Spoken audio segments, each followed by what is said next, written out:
Traditionally, in a world before COVID at least, you'd get up in the morning, maybe work out and grab some breakfast, clean yourself up and get ready for the day ahead.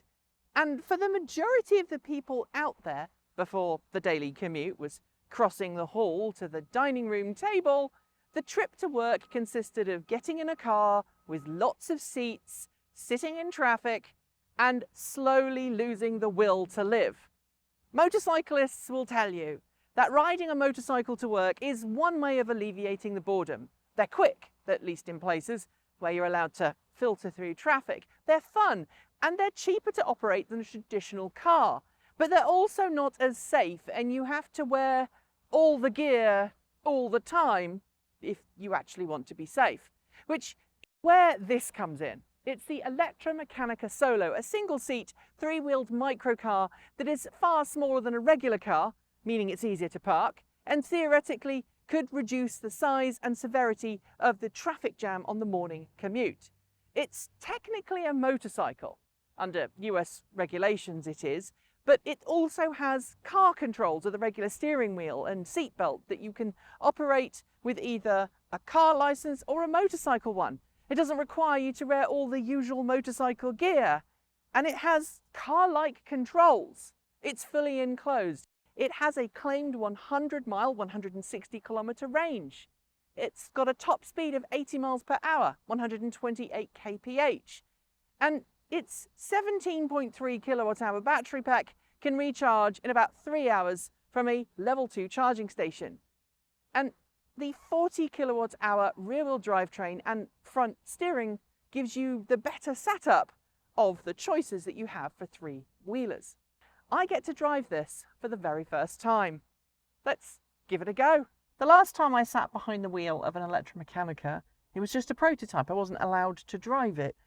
The gauges and the switches had a much more prototypey feel. I'm not really phrasing it very well, but the inside of this car is much as you would expect for a production vehicle. It even has a fold-out key. There's no keyless ignition, there's no keyless entry, but put the key in the slot, turn it, you get a fully digital display in front of you. Both the radio and the display gauge are full colour. Unfortunately, the radio has a habit of coming on because the radio hasn't been tuned, and that would get old very quickly.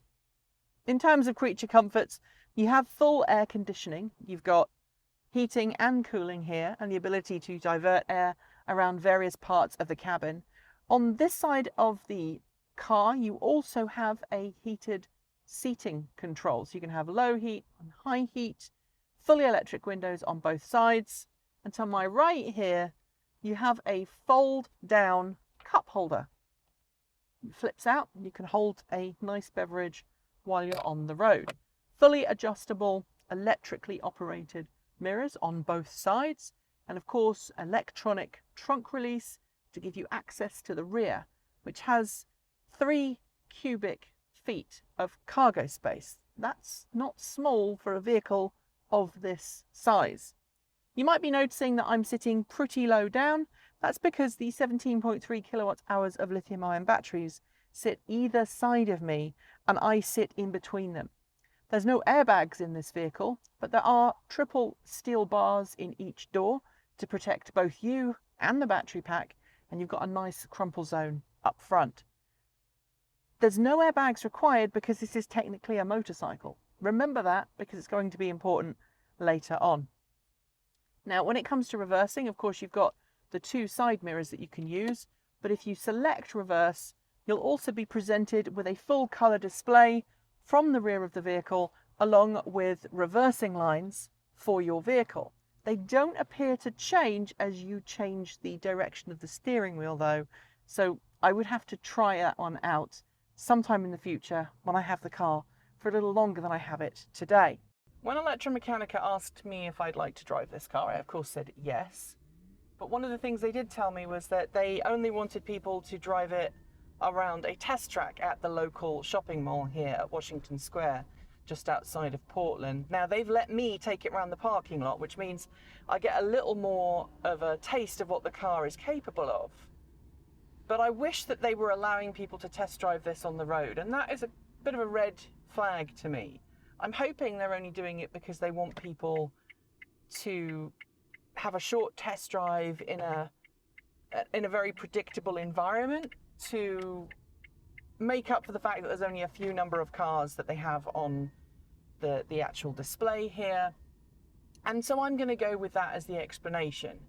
But there is one thing I've already noticed about this car, and that is how incredibly vague the steering is.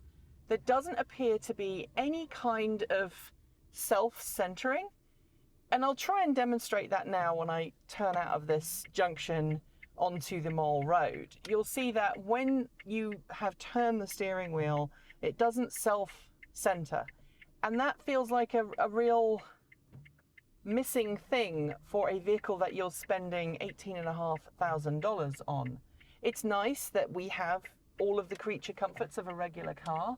You have air conditioning and heaters. All right, so I'm going to let go of the steering wheel here, and it feels wobbly. It's a bit vague. It doesn't seem to center itself and get itself back in the lane.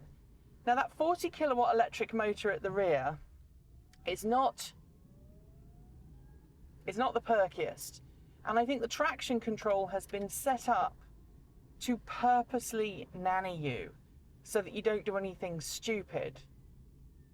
For an electric car, that feels a little unfortunate. This thing has a 0 to 60 time of about 10 seconds.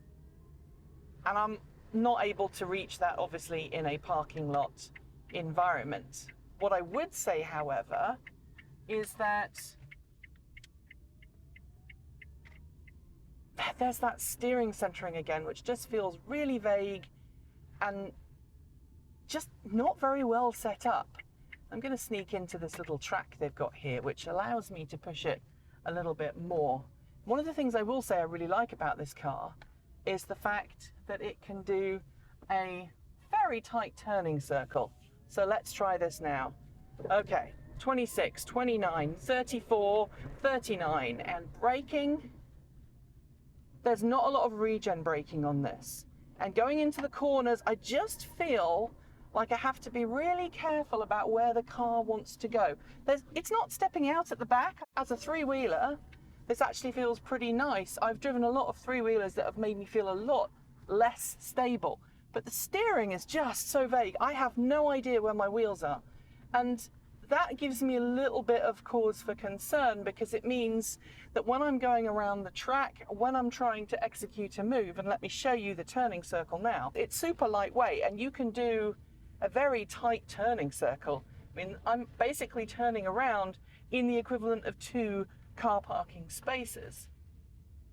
But when you come out of that, just trying to nail where the steering goes, it just feels a little vague. This is currently made in China, and the facility that was announced in Mesa, Arizona, is actually where they're going to be doing final assembly. So this is Chinese made, under contract, and then final assembly is taking place in the US. Now, the other thing I will say, and I don't know if I've set this up right, is that the air conditioning is a bit noisy and not very effective. I've turned it on low because when you're filming, obviously you try really hard not to make lots of excess noise in the car, because it makes it difficult from a filming point of view of making sure that the audio sounds good. But there's a lot of noise in the car. You feel a lot of, you hear a fair amount of suspension noise, you hear a fair amount of noise from other parts of the vehicle. And I did drive a different Solo earlier on today and heard a few grinding noises that did concern me slightly. Now, I don't think I'm lifting up that front wheel or anything like that. The steering is really making me worried. For nearly $20,000, if you ask me which I would prefer, I'm gonna say a motorbike, because for nearly $20,000, for a few $1,000s more, in fact for maybe $1,500 more, you could have an Energica SS9, which is a beast of an electric machine. It accelerates to 60 far quicker than this thing does. It obviously doesn't have all of the creature comforts, and you have to be a motorcyclist and you have to to be willing to wear motorcycle gear and take the risk of being on two wheels. But as a fun commuter vehicle, I know which one I would prefer. Now this has all of the creature comforts. It's got a radio, it's got air conditioning, it's got mirrors, it's got a nice storage area. But there's nothing about this right now that makes me feel that I want to buy one, I want to own one. If this was half the price, I'd be really tempted. If this was like 11, even if it's just 11,000, under 10,000 ideally, but 10, 11,000, I would totally want to buy one. I would totally be interested in buying one. And I think that would be the better solution. The lower price, and then it would be ideal for things like pizza delivery services. But even then, I'd want to modify that accelerator curve. Now we've got better pickup. I think maybe I've warmed the batteries up a little bit. I'm now seeing some regen on the dashboard here. But in the time that I have driven it around the parking lot, I've gone from 82% state of charge to 76% state of charge. I don't believe that I've covered that many miles. The mall is big, but it's not that big. This reminds me in a lot of ways of some of the earlier electric cars that I've driven. Cars that were designed not for speed, but for utility. And I think that's a fair thing to call this vehicle. It's clearly designed primarily to get you driving an electric vehicle rather than driving a regular internal combustion engined car.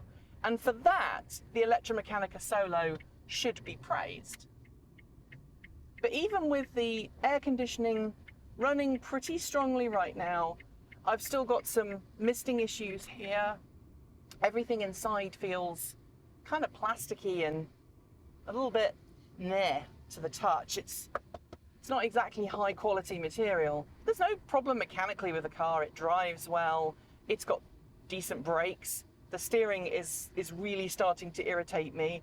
It doesn't have the acceleration curve I'd like. I've driven things with 40 kilowatt motors that had a far better throttle response than this thing.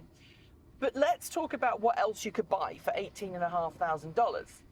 You could buy a used 2017, 2018 Nissan Leaf for $18,500. You could buy a used Chevrolet Bolt EV for $18,500.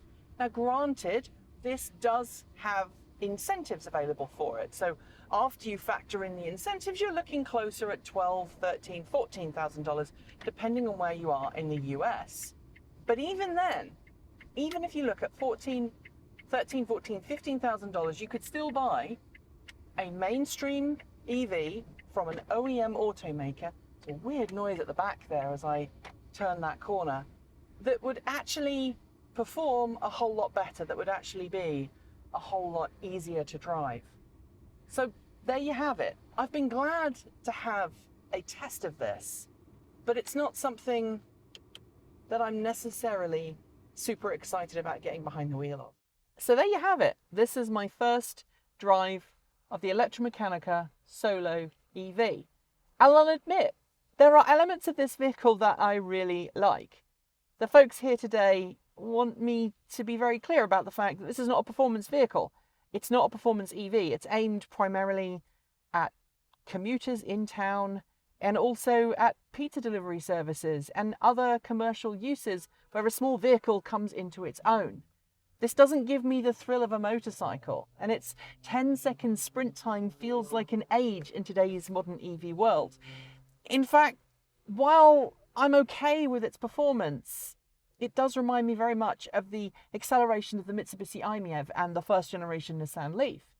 Today's EVs have a lot more power than the Solo, and $18,500 US before incentives is going to mean that the performance and the handling aren't what you would expect for the price.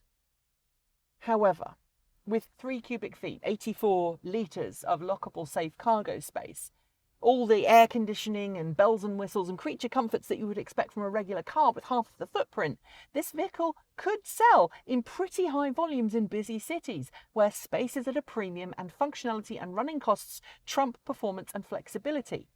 I would love one if it was half the price. And this is going to be great for pizza delivery services and, frankly, a whole lot safer than the low-cost scooters that are usually used for those kind of duties. It's far more conventional. If you had to pull yourself out of wet motorcycle gear, you know how horrible it is riding in the rain. And if you find yourself shivering and desperately trying to warm your hands up on a cold morning on a motorbike, you'd rather be inside this. For the price, most people will just go with a used Chevrolet Bolt EV or others. They're now available for the price of this off lease. And compared to some of the other EVs coming to market, this doesn't have the super efficiency to back it up. If the Solo managed 3 times the range on the same energy, I'd be convinced. But as usual, I would like to reserve my final judgment until I've had a chance to get behind the wheel with this for an entire week. I suspect then I might really fall in love. Do you like the look of the Solo EV? Would you like to try one out? And what would you pay to own one? And if you are a motorcyclist, would you actually swap? Leave your thoughts below. Thanks for joining me, and I'll see you next time.